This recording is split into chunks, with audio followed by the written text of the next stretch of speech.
Hello everyone very good morning ताले आज आम ओटीईटी एग्जाम सेंटर लिस्ट जो आसी ताऊपर डिस्कस करवा देखो board of secondary education BSc Odisha तरफ ओटीईटी नोटिफिकेशन ऐड होती आउ गोटे जिन जोटा कि सेंटर लिस्ट आसी तो आपड़ ये देखिपारे कौ जगार ओटीईटी सेंटर पड़ो डिस्ट्रिक्ट वाइज तो डिस्ट्रिक्ट देखो सपोज भावतु अनुगुल डिस्ट्रिक्ट अनुगुल जमती ये रहा आमर अनुगुल हाईस्कल जोटी 400 जन कैंडिडेट माने आमर बैलट होती sheet paper 1 and paper 2 both है टोटाल 800 भाया ताले अनुगुल देखो ये केवल अनुगुल डिस्ट्रिक्ट रहा 9टा तापर बालेश्वर तापर एमती पूरा अल्फाबेटिकली सबू डिस्ट्रिक्ट ना आप देखिपारे कौ जगार एग्जाम सेंटर होती सो दैट आप जानीपर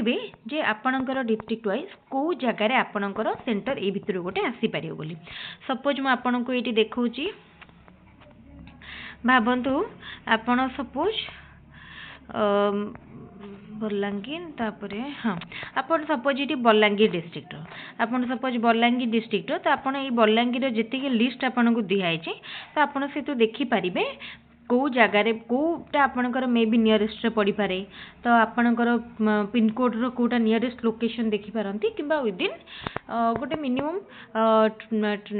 ट्रैवल रेंज भितर आसीपारे तो यहाँ सबु वर्ष रिलीज हुए प्रायतः मैं जहाँ भावुँ कारण सब वर्ष तो ओटीईटी सेंटर लिस्ट आसेनी मोस्टली यहाँ पिलामानकर टिके कन्वीनियंस दि जाए कि जानीपर कौ जगार निजर एग्जाम आसो ठीक अच्छे आउ एक्जाक्ट लोकेशन तो आपड़ एडमिट कार्ड आसीगला जानीपर एडमिट कार्ड भी मोस्टली यही दिने 2 दिन भितर 2-3 दिन भितर 10 तारीख भाया बोधे एडमिट कार्ड पाइबे 17 तारीख रे एग्जाम रो डेट भी आपणकर माने सेटा ही रहिबो डिसेंबर 17 चेंज होवार थिले तो मे भी आसी जाई थांता चेंज होवार पॉसिबिलिटी नाही तेनु आपण टार्गेट रखिकी डिसेंबर 17 को पढ़ापढ़ी करंतु आउ या भितर उस स्टेट रो भी नोटिफिकेशन आसी सारी आउ स्टेट रो अप्लाई डेट मध्य स्टार्ट ही जाइछि तेनु अप्लाई डेट आपणकर रहिबो 17 तारीख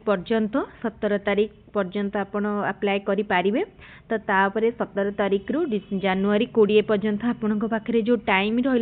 रहिला सेटा आपण प्रिपेयर पाई यूज करबे तो तापरे जनवरी 20 रे एग्जाम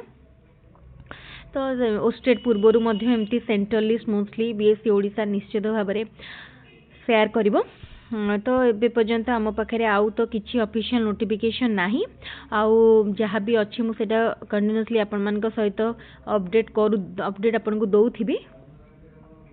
आउ जो मैंने टेलीग्राम चैनल आमर जॉइन करना से मैंने एबे ही जॉइन करनियंतु ओटीईटी लास्ट 10 दिन बहुत गुरुत्वपूर्ण आउ केमती भाव में आप 10 दिन को प्रॉपर्ली यूटिलाइज करेंगे ताऊपर मैं आउ गोटे वीडियो आनी आउ 10 दिन भी जो मैंने किसी भी पढ़ी ना 10 दिन भी जदि टिके पढ़िबे भल भाव में से क्वालिफाई करें ताले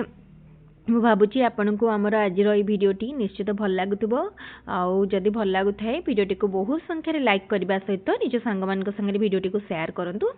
ताले ये वीडियो को रखुची थैंक यू।